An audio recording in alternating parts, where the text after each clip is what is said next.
So I don't normally talk a whole lot of college football, but I thought that was, I mean, viewers told you, America said that's probably the biggest college football game in the last, I don't know, decade almost.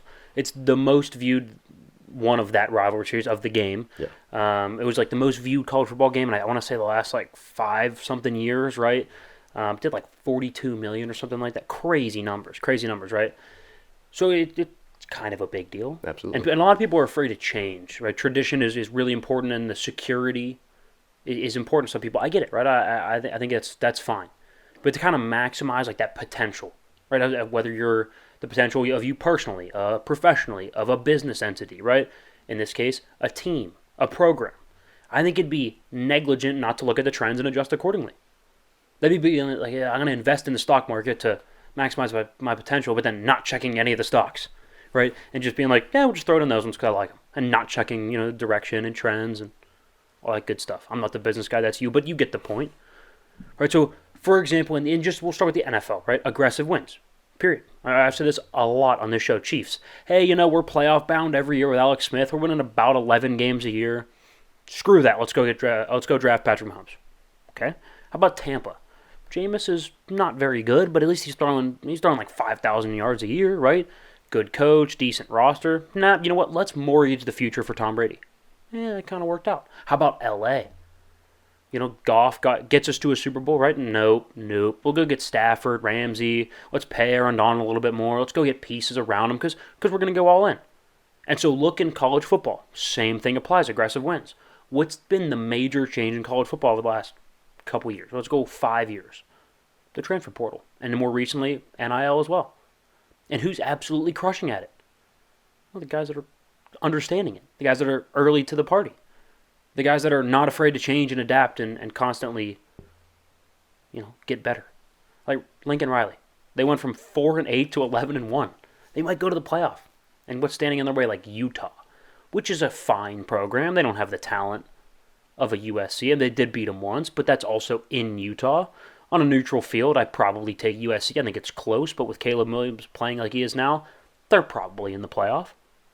How about Brian Kelly? A lot of people don't like Brian Kelly. That's fine. LSU was supposed to finish in the basement of the SEC, though. They beat Bama 9-3. They're going to go to the SEC championship. I'd say it's pretty good. Pretty good for a first year, huh? How about Jim Harbaugh? Yeah, not a lot of people like Jim Harbaugh. He's kind of embraced it, and would you look at that? He not only won back-to-back, the games. He's only won the game in back-to-back years, but he's dominated the game in back-to-back years. And here's what's absolutely insane. A Heisman finalist, running back Blake Corum, wasn't even on the field.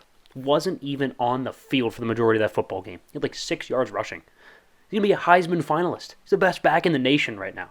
Arguably, I still take Izzy Abanikanda, but that's besides the point. Blake Corum's a fantastic back. Did with a redshirt freshman quarterback who against Illinois looked bad. And you said, we're going to really push the ball downfield. JJ, go sling the rock around. Yeah, that's a good coach. He's a good coach, and he's kind of getting the transfer portal and is understanding NIL and that this game and recruiting, for lack of a better term. What about clout and imaging and not just, hey, I'm Nick Saban, you can just come to my school and tradition and fight and passion. It's kind of about the flash when you're trying to get the 5 stars, right? Look around. Everyone is losing guys to the transfer portal.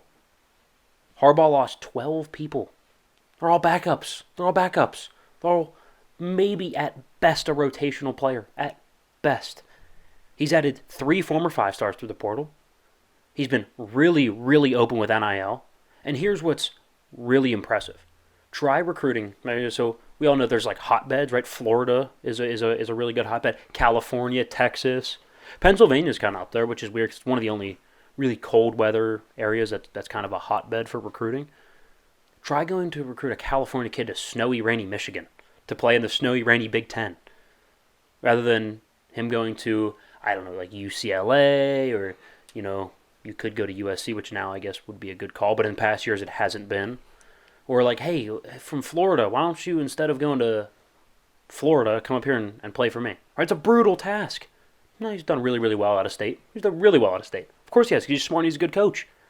People who are slow to change will ultimately be left behind. That's it. That's period. That just is what it is. Look at Jimbo Fisher. So I know he's been quick to the NIL thing, but my God, he's still trying to run the same schemes that worked with Jameis Winston. Right? Like, call, adapt, train, change. That's why Jimbo's 5-7. Right? Like, I don't make the rules. I just analyze the trends through like the lens of sports. Sport tells you a lot about what's going on in culture. It's right here in front of your eyes. Like, look at the trend. Here's the trend. Jim Harbaugh in Michigan, they're here to stay. And I think other college coaches have started to learn something from him, and more of them should start to learn a thing or two, right? Go look at Lincoln. Go look at Jim Harbaugh. Go look at Jim Kelly. Or not Jim Kelly, Brian Kelly. Right? Like, you might not love him. Go look at him. It's called being successful, right? Pivot, move, adapt. They're doing it better than anybody, and I think Jim Harbaugh's been absolutely masterful the last couple years at Michigan. Good for them. Good for them.